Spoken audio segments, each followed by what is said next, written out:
Should you buy a house in 2025 under Donald Trump's economy?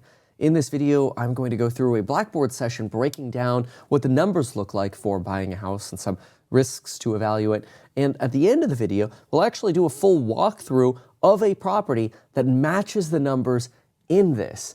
And we'll show you what kind of property I think would be a great deal to buy in this economy. But first, let's do some numbers. And you can adjust these numbers for whatever market you're in. Median home price in America is about $450,000. So I recognize that as I use these numbers on a $700,000 house, it's going to be slightly above median. Now, the reason I'm using this $700,000 house is because at the end of the video, you're going to see this $700,000 house is probably in a neighborhood that's worth $850,000 to about $900,000. Depending on the condition of the individual property and the size of the individual property. The reason we're going to use $700,000 is because this property needs a little bit of tender loving care. We'll talk about that in just a moment. First though, let's talk about the benefits of positive leverage over time when you put 20% down on a property like this. So let's explain what I mean with this. If we have a $700,000 property, and we put 20% down, we're looking at a down payment of $140,000, which would give us a first trust deed. Depending on the state, it'll be either be a trust deed or deed of trust or a mortgage. Out here we use TDs. So we'll go with a first loan basically of $560,000. So a $560,000 loan is going to give us a monthly payment for principal and interest. We'll go ahead and write that over here. Our payment is always made up by PITI, which is principal, interest, property taxes, insurance, plus HOA dues or mortgage insurance if you have it. Since in this case you're putting 20% down, you wouldn't have mortgage insurance. If you were doing this math along with me for your example, and let's say you put 10% down, you might have to include about 0.5% for mortgage insurance. If you were putting 5% down, you might have to include 1% for mortgage insurance. An easy way to do that is just include it in your interest. In this case, we're going to run the interest calculation at a 6.5% interest rate fixed for, here we'll just do fixed for a 30-year mortgage. I personally don't like the 15-year mortgages because even though they pay down principal a little faster, they box you into being forced to pay that principal down faster. If you wanted to, you could always pay your principal down faster with a 30-year mortgage. Just make an extra payment every month, every year, one extra monthly payment every year, and it roughly turns into a 15-year mortgage. The benefit of 15 is it does give you a slightly lower rate. Maybe you, instead of being at a 6.5%, be at like a 5.8%, but now you're forced into that higher payment. And I generally don't think being forced into a higher payment is a good idea, especially since payments are already on the elevated side now. So, in this case, your principal and interest payment, which you could just Google mortgage calculator for this, would be around $3,500. But I always like to break it down. So this would really be about $3,050 for interest and about $500 in principal on your first month. So you kind of are already on month one moving $500 into savings. It's going into the property value rather than it all being an expense. When you're renting a property, it's all going into an expense. Of course, and in fairness, today interest rates are a little higher, so your total payment might actually be higher than what the property would rent out for. But anyway, property taxes, in this area, we're probably looking at about $700 per month, and then insurance, we'll just assume about $150 per month. So when we total this up, we get to about $30,50, $37 plus 7, we're about $40. Let's make sure we did this math right, $4,400 per month, and now you're a homeowner of this property. Now the property needs some fix-up as well, and we want to evaluate, hey, does it make sense to do this? Should we just be renting? Well, if you're buying a property for market value, it probably makes more sense to just rent at the moment. Because in this neighborhood, let's say the property would rent out for about $3,800, let's say. In this case, we're looking at a loss of about $600 per month in 2025 here, in sort of the spread between what we can rent it out for and what it costs us to own it. Keep in mind, you generally also, as an owner, are going to include about $200 a month for miscellaneous repairs. So if I add that in, we're really looking at about $800 a month that it's costing us to own it versus rent it. Now, in fairness, that's offset a good chunk by the principal pay down, right? Of that $800 extra that we're paying above and beyond renting the property, we are offsetting it by $500 that's basically going back into the forced savings of the value of the property. Now, obviously, if the market value of this property was $700,000 and that was it, it might make more sense to just rent because interest rates are so high. But that's where the beauty of the wedge deal comes in. See, this $700,000 property that you're going to see as a real example at the end of this video is kind of nasty. It's a bit of a fixer-upper. And so the property is going to need about, let's assume we're going to do the plumbing, the supply lines on it as well, and let's go with about an $80,000 budget for repairs. So that is taking a chunk of change out of your pocket, right? But we're going to compare that to the stock market in just a moment. So we've got a down payment of $140,000. We've got fix-up of $80,000, which means we need to come out of pocket $220,000. Now, this is a lot of money, and for a lot of folks, we look at this and say, well, it's going to take me forever to save $220,000. And this is why many, when we get started with real estate, will actually start with a significantly smaller down payment.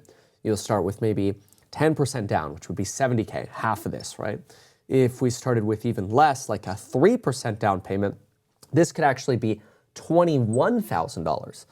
And what I've often seen people do is they'll borrow their fix-up money from friends, family, and a home equity line of credit or somewhere else just to get started. And the reason they would do that is because they look at, hey, if let's say I have a $900,000 house when it's done and I'm all in at $780K, well, what I've done is I've just created $120,000 of extra equity by making this investment. That's what I call the wedge. So your all-in costs, what you paid for it plus your fix-up, versus what it's worth. Let's just make math easy and go for 9 for a moment. It could be more, it could be less. That's $120,000.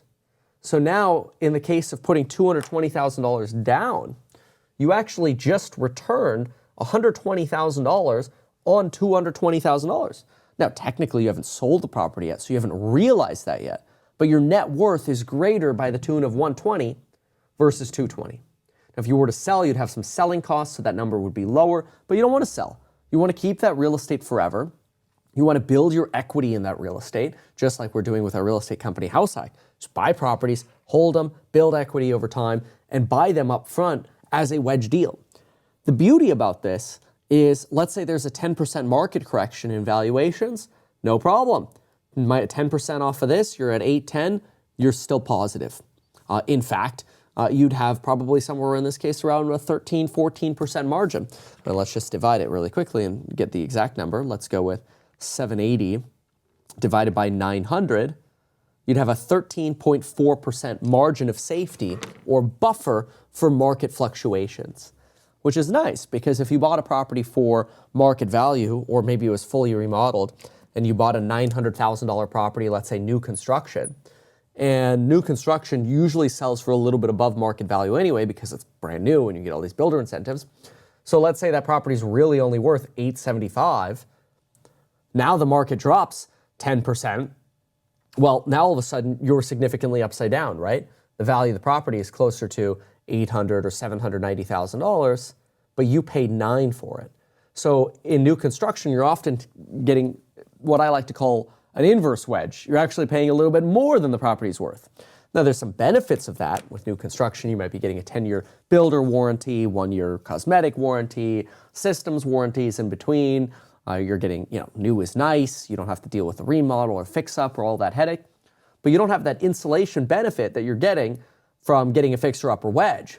So now all of a sudden you look and say, okay, cool, I'm returning $120,000 pretty rapidly in my net worth. My net worth is boosting by that $120K. Now you say, all right, well, remember how it's costing us $800 more per month to own this versus renting it out, right? But $500 is going to principal.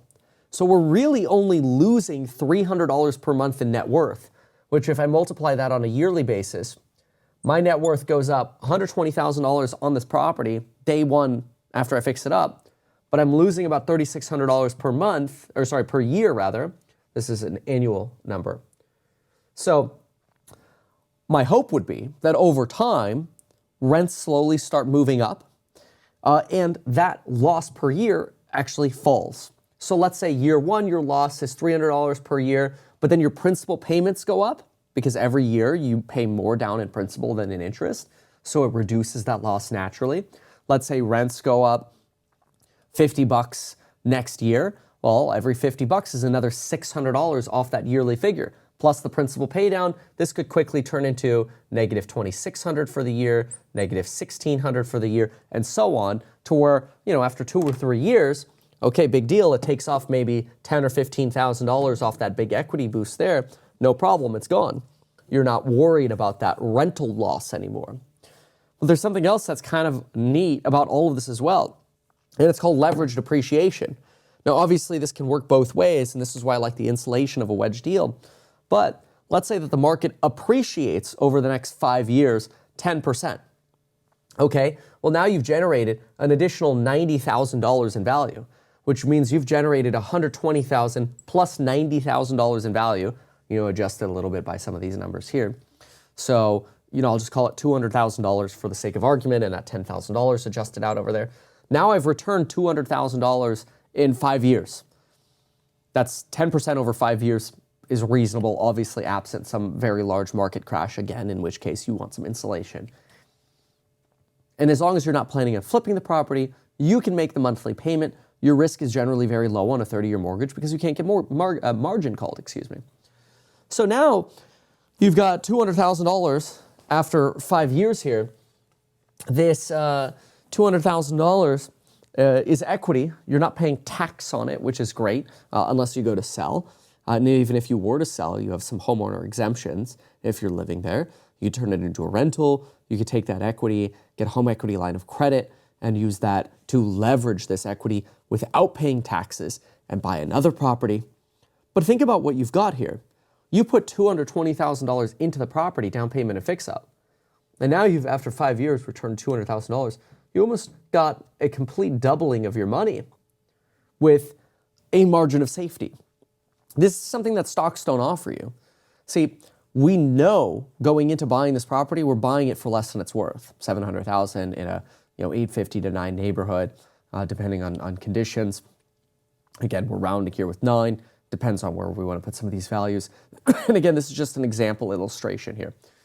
So what we look at is we've got low risk on the downside because we can make this 30-year monthly payment. We're not going to get margin called. Nobody's going to say our loan is due and payable tomorrow, which you do get with leverage in stocks, which is very risky, especially in a volatile environment. And real estate generally moves slower. So we're getting the benefit of no margin, but we're also getting the benefit of the insulation of the wedge. We're getting the benefit of principal pay down, and we're getting leveraged appreciation. See, when the market goes up 10%, it goes up on the home value 10%. But our down payment was only $220,000. So $90K as a proportion of $220,000. Well, let's look at that. 90 divided by 220 is actually a 40% return, which is quite remarkable. That's the nature of leveraged appreciation. And it's even though we put 20% down, you'd think it'd be 5x. That's offset because of the fix-up money here. So this gives you a relatively safe way to buy real estate when you can find good deals. Now, where do you find good deals? Well, they come up on the market all the time. Or you go to open houses, you stay tuned, you pay attention to markets, you talk to realtors, and people will send you good deals. What you really want to do is look at the property, what it's selling for, and what the comps are selling for, and there should be a very large disparity. And usually it's because when you walk in, the house is stinky and there's some kind of problem. It's got rat poop, it smells like urine, or whatever. You got some work to do. That's okay. You're getting paid to do that work. You're getting paid for that effort. Your net worth is moving because of that. So we'll go into the video tour here now, but this gives you an example of how it could make sense to buy real estate at 6.5% interest rates. Mind you also that if in the future, no guarantees of this obviously, but if in the future rates are lower, you'd be able to refinance that payment and lower your payments significantly while still having the benefit of the wedge insulation and leverage depreciation. Make sure, though, that your job is stable, because the last thing you want is to have a large payment and then you lose your job. That said, homeowners are pretty dang protected in America, so it's not uncommon that even if you were to lose your job and you couldn't make your payment for 6 months until you found a new job, banks are really reluctant to foreclose these days, and they often just take those 6 months and add it to the back. So no guarantees of that, and you don't want to plan for that. But even in the worst case scenario, there are some pretty unique options markets present now. And there you have it, real estate analysis in 2025 under Trump. Hey, so a lot of folks have been wondering what it's like for a pro to walk through a house compared to a noob. So we're bringing back a noob versus pro. So the first thing that I like to do when I get to a neighborhood is I like to look around. See those yellow doors over there? Nice remodel, that's great. Good, nice new fence. We got an RV driveway to the right over there. I like seeing how nicely they've remodeled and sort of tried to hide that RV back there as well. And look, I'm parked right next to a pretty gorgeous one as well. New roof, also an RV, new windows, great doors. I mean, I look around and I say, hey, you know what? These are good signs. I like to see that in a neighborhood, that people are updating and maintaining their homes. I think that's one of the first things you should look at when you're looking into buying real estate. Noobs will often just look at the individual property and they're sort of blind to the neighborhood. I think that's a big mistake. You want to ideally be one of the worst homes on the block that you're buying. You don't want to be the best, because otherwise everybody's drawing your value down. So, you know, I don't necessarily love the design of this second story property over here, but it's a sign that people have added on in the neighborhood, which is a pro indication that people like the neighborhood and they want to be here. This driveway, by the way, this is good, Ken. This is expensive. A lot of these were probably updated over time and had the original concrete that just rots and cracks. Well, it doesn't really rot, it just cracks away. But somebody spent a lot of money on pavers here, which is pretty cool. And the pavers are in decent shape, whereas a lot of this, not so, but that's okay. All right, let's take a peek inside. So I usually, the first thing that I look at when I'm out here and I see solar is I think, okay, do we own it or do we lease it? I hate the leases. I hate the power purchase agreements. I honestly think they're a scam. In fact, I've made videos on how I think they're solar scambles. They hold up a lot of resale transactions. However, something that's neat about these is on this particular transaction, they have a cancellation clause that allow you to cancel with no cost, which is shocking to me because there's a $35,000 balance on those. Unless you want to inherit the monthly payment, you can cancel for no fee, which is incredible. Because whoever installed them, before they did, they also put on what looks like a pretty dang new roof. You can see this roof is in fantastic shape. This is probably a 30-year roof. Looks like it's in great shape. Maybe trim the tree a little bit so you get a little bit less debris. Obviously, you'll have some patching to do if you do decide to remove the panels. This property, which is a fixer, it's got some fantastic dual pane windows here. These are colored dual pane windows. They're not brand new, but they're great condition. I'd say they're less than probably 10 years old. You've got some discoloration on them, but they look like a higher quality dual pane window. So it looks exciting to me. They added gutters. Now, this is somebody who is selling a property in a rough shape, but so far the bones look fantastic. This is the expensive stuff. You know, somebody who really cares about the property is going to put in a new roof and gutters and new windows. I mean, even out here, they added an outlet for something they had here at some point. They spent the money and time to make sure it was a GFCI outlet. Even though the whole circuit's probably GFI, they wanted a GFI here. Again, to me, just indicates the person who lived here before really cared about the property. I like those sort of homes. I don't like the homes where, you know, the person who's living there just doesn't care, and you could tell. So anyway, let's go take a look. Could I pass that off to you? Sweet, thanks. I don't know why it's on that AE lock, but whatever. So, oh, that's pretty stinky. So I don't know what happened, but it smells like cat. I'd go with cat. What do you think, Ken? I think so. All right, yeah, I'd say cat. A lot of cat urine is my guess. So I would say, you know, I mean, obviously you're going to remove the flooring anyway, but all of this pad is probably just saturated with that urine smell. And so obviously you're gonna have to do a whole repaint and refloor, but that's the easy stuff. That's the cheap stuff. That's where the value comes in. You know, people come in, they smell this stuff. The noobs are like, ew, gross, I don't want that, that's nasty. It's like, okay, well, the expensive stuff, like, you know, $20,000 in windows, $30,000 probably for that roof they put on. Maybe not that much, maybe more like 20, but they spend a lot of money on the expensive things that don't really add prettiness. Now, I hate the texture on the ceiling here, so I'd redo the ceiling. I hate solar lights, so I'd get rid of that. You know, some people like those. To me, it seems like you had a dude here that did their own versions of remodeling. Like, this is a dark stained, like 90s flare that they're, like, this is 90s right here. But then what they're trying to go with this darker stain is almost like a more modern craftsman. This is actually pretty nice. If it weren't for these elements and then maybe you had it white, it'd look pretty modern. The tile, this is like a 99-cent tile, doesn't really match with it in my opinion.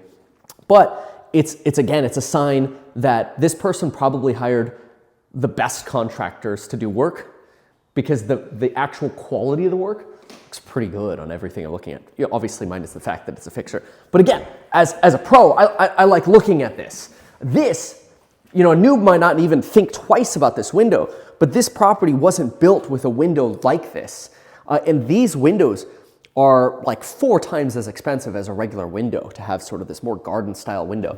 And they had something here, like maybe plants, you know, given some of the mildew. Oh, well, yeah. So obviously they had some plants here. Who knows, maybe when they were spritzing their plant, they kind of messed up the window, but you can wash that out. So what do we have here? Well, geez, interesting. Okay, so these are the original cabinets, and wow, yeah. No, this was probably an elderly person who'd lived here for quite a while, and they did a lot of stuff themselves. This is something they did themselves, I'm guessing, because this is sort of, these are funky add-ons. Obviously, cleaning wasn't the biggest priority for them, unfortunately, but that happens in these, and it creates good opportunity. Wow, yeah, it's possible. What I've seen in cases like this is you get people, they hire contractors to do all this sort of upgrading, but they're hoarders. And so they slime it all up. Oh, there's your cat door. So, I mean, honestly, a kitchen's probably a start over. I like the IKEA kitchens. I know a lot of people get mad at me for saying that, but IKEA kitchens are freaking amazing. Great cost and great value. But this door is a hollow core door. It has a hole in it anyway, so you'd have to replace it with a self-closing one. No big deal here. That's pretty inexpensive. They're $250 for the door. They have a built-in water filtration over here for the refrigerator. That's interesting. I'm telling you, these people, they spent money on all the little things that they wanted. Then they just pooped it up with grossness. This is the definition of the kind of property that you want to buy. This is, you know, in a $850,000 to $900,000 neighborhood. It's listed for $699,000. Most home buyers are going to absolutely hate this. Okay, so why did they do this? See, this is odd. So this is what happens when you have dissimilar metals. You get this galvanitic corrosion, which is exactly what this is right here. So you've got copper next to or attached to this galvanized. Usually you'll separate them, which I can't tell because it's all taped and rusted over, but usually you'll separate them with a brass connector. But anytime you have dissimilar metals connected, you're more likely to get corrosion. And the water heater's not in the best shape. And Ken, do you have a flashlight on your phone by chance? I just want to see this up here. I think there's a chance you may still have the older plumbing in the property. Let me grab that if you don't mind. So yeah, well, it's a little. Does anybody have a key? This is the old Galvy. Yeah, you could see sort of the rusting of it here. Yeah, so this is all pretty original. I would argue this water heater is at the end of its life, and that the plumbing is still original here. You still have the asbestos exhaust pipe, which isn't a health concern unless you're going to go eat it. But the things they've done, they seem to have done well.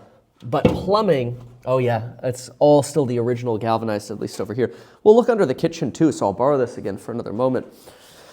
But my guess is, I also don't think this was built with an island originally. this would have been a wall. So then they removed the wall here and tried putting in can lights. So let's see what they've changed over here. Nice. Gross. Look at the sort of mildew in the filter. Again, they spent a lot of money for the systems, then they just never maintained them. Sad. So all galvanized plumbing over here too, coming out from under the slab. You could just see it's coming straight up. So you've got your original plumbing. That's probably the only big expensive thing I see so far. Let's see. Oh, obviously then you got cosmetics. What else do we have? Oh, Ken, I'll give this back to you. Actually, yeah, to me, everywhere I look, the electrical work they've done, it seems like professionals came and did it, that although this hot wire is about to slip out, but, and it's hard to say if they've replaced all the wiring in the home since I know this is just the new portion, so I see the grounding wires. I don't know if the original ones do, but I'm gonna guess that they do. Oh no, we've still got, see here's still an original. Oh, we've got grounding over here, which is nice. So you do still have some original wiring in the home. So they probably just added new, because look at this, you take one outlet, and this was probably where their entertainment center was, and they've done these outlet upgrades everywhere. I mean, look at this, there are 20 different outlets in here. It's incredible. Cosmetically, a disaster. Okay. Wow, what is this? Oh my gosh, I don't think I've seen this before. Fabric on the wall, where the headboard goes, sort of like a wall headboard. My Lord, who comes up with this stuff? That is bizarre. Again, these are the inexpensive things, and they added a vent here. It's almost like they were trying to cool this area because they had a server rack or something. Odd that there's a vent. But anyway, these are the perfect cosmetic things that are so easy to just rip it out, paint, and redo without much expense. Well, this looks cool. Again, they spent lots of money on expensive things and little money on maintaining. So let's see what we have up here. Okay, let me take a peek first. So, oh, this is incredible. They spent a fortune doing this. Y'all can actually, if you want, come up here. This is remarkable. So there are rat turds, but this is really impressive because they spent the money to plywood their attic. They've got insulation under the plywood. Yes, you have rats, a lot, but that's solvable. I see the entire HVAC system has been redone. So new ducting, all the asbestos ducting is gone. The insulation looks like it was redone. They spent a fortune doing this work right here. Little lazy. That's the bathroom vent right there. And see this lower one here. And see how they did this vent where it sort of lazily comes up to here? So the moisture from your bathroom is going to go through this and then kind of just float in this area. The idea is that it goes all the way up to the vent, but I mean, they could have added a foot to this and then not had potential moisture issues. You also see some staining here. That's probably from the old roof. So I wouldn't be worried about the staining because, you know, somebody will look, oh my gosh, the roof's leaking. I'm almost certain that's going to be the old roof. It's possible the solar panels, you know, leak where the panels mount to the roof, but it's unlikely given we don't see any evidence of leak on this plywood or below. Now, you've also got, this is your return right here, and then your furnace is actually an attic furnace all the way at the end, which is fantastic because it means they've moved the furnace from likely the closet right here at the bottom of this stair set up here into the attic, which is expensive. These people way over improved this property, and I absolutely love it. Okay, this is a little funky, whoever did this. This, unfortunately, I'm gonna guess this set here has to do, I was going to say maybe the solar company, but I don't think the solar company would do it this sloppily. Whoever installed this electrical, I don't love. Let me see if it's loose enough. It might be loose enough for me. Did you fall? Okay. Okay. All right. Okay, so don't love the work in here. Usually when you see somebody did this themselves. So this is not, it's not a clean electrical install. The use of tape around the wire nuts isn't necessary. It signals sort of handiwork that I don't love. I would have an electrician probably come and fix some of this, but I mean, it shouldn't be loose like this. The wire should be clamped in appropriately. Somebody had the right ideas, but whoever did this portion funked it up. Also, this sort of like drywall screw in over here to maintain your Romex here, don't love. Good attempt, but I don't know that I would want to put a lot of electrical loads on it. So interesting. This person lived for their home. I mean, look at all these vent stacks. I think in almost every room, I think these are what we're seeing. They have, what, I see like 6 of these different vent stacks. This is remarkable. They're everywhere. Very odd, and certainly an over-improvement. And then I've got some extension cord work over here. I'd like to see where all that's going, but anyway, that's the attic. So I'd say overall, I'm pretty impressed with a lot of this so far. And the fact that it's got rat turds all over and stinky is awesome. And I love that they used a towel rack as a handle for getting down. That's brilliant. Okay, so what else do we have in this property? Well, yeah, sure, I'll grab it. There we go, thanks. We'll go back to selfie mode over here. So this right here would have been where their furnace was. And see, now here's your return, which is great. So very impressive. Then what else do we have? We go over here. Okay, this is, you know, some drywall work, acoustic ceiling. They didn't spend much time in here. We got a ceiling fan mount. Double check that that's actually mounted. They did a 4-panel door over here. Very cool. Okay, I can take care of that in a moment. Then what else do we have? Some funky molding over here. This is the only place the molding wasn't finished. This certainly looks do-it-yourselfer. So the things that were done by contractors here seem very well done. Like the windows, for example. The things that were sort of do-it-yourself, a little more questionable. And yeah, good old plumbing. It's probably the one thing I might be tempted to update structurally is the plumbing, obviously. And then the cosmetics, vanity, drywall, paint, flooring. But boy, everywhere he possibly could, he added more outlets. I'm assuming it's a he based on the designs. This is, these don't seem like women-inspired designs. So, but yeah, you can see just over time the hoarding mess. What about the backyard? What do we got here? More pavers, more money. Very expensive. They probably had a spa here, and it's very nice that you have the electrical run over here. It's like some opportunity to set a spa here and run your circuits, fill up water, looks like. They had a lot of forethought in what they did. That's a nice backyard. Oh, here's a spa that's built in. How interesting. So maybe then here they just had seating or a gazebo or something. AC, nice. I haven't seen this. Look at this. For the winter months, they put a lid so it doesn't rain in there. This is incredible.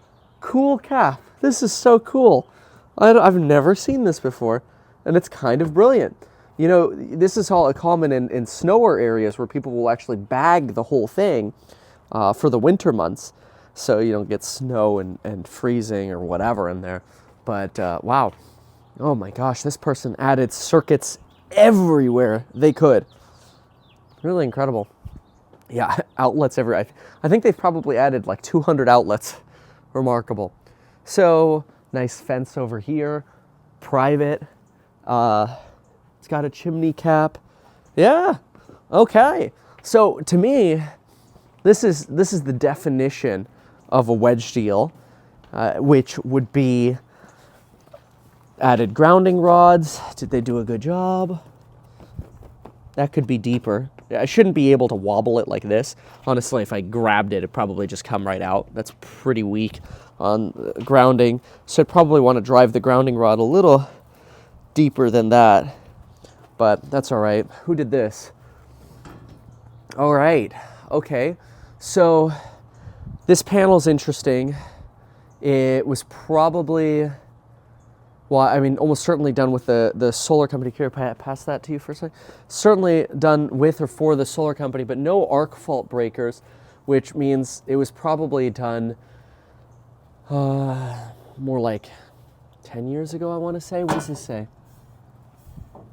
That either says 2010 or 19, which would be about 6 years ago. That could make sense. I'm just surprised you don't have any arc fault breakers. But that may not have been code right when they installed this. But I'd see if they have permits for it. Plenty of circuits. My gosh, they upgraded every circuit in the house to a 20 amp. ACs on the 30, plugs, 20 amps, 20 amps, kitchen plugs, 20 amp, 20 amp, patio plugs, 20 amp, bedroom plugs, 20 amp, bedroom lights, 15s over here, fine. Living room plugs, lights, dining room, family. Boy, they put so much effort into making sure they could always plug something in. Really incredible. Oh, and they have a sub panel somewhere too. Okay, well, good for them. I'll close that fully in just a moment. Solar inverters over here. This would all be, if you got rid of the solar system, they'd probably take it all, paint the outside. Love this paver work though. This is really incredible. They spent so much money to crap it up like this, but I love it. I mean, little to do here. It's drywall, kitchen, bathrooms, flooring, paint, you know, call it drywall and paint, inside, outside, flooring, probably, it's probably like a 75K-er in terms of reno. It sounds reasonable. And then you've got some demo depending on how much you want to do. But it's just because it adds up quickly, right? I mean, paint inside out, 15, drywall is going to be another 5-ish. If you wanted to do the plumbing, that's going to cost enough. You could do that before you do the drywall work. You could run it through the attic pretty easily because of how they've upgraded it. This is a good deal. So if you bought it for, say you bought it for 7, you put 75 in, you're 775. With these upgrades, could it be an 875 house and have a 100K wedge? Probably. Is it a 9? Maybe not. Would it be nice to get it for 650? Put some more spread in there? Yeah. But otherwise, impressive house. So that's my review as a pro of this property.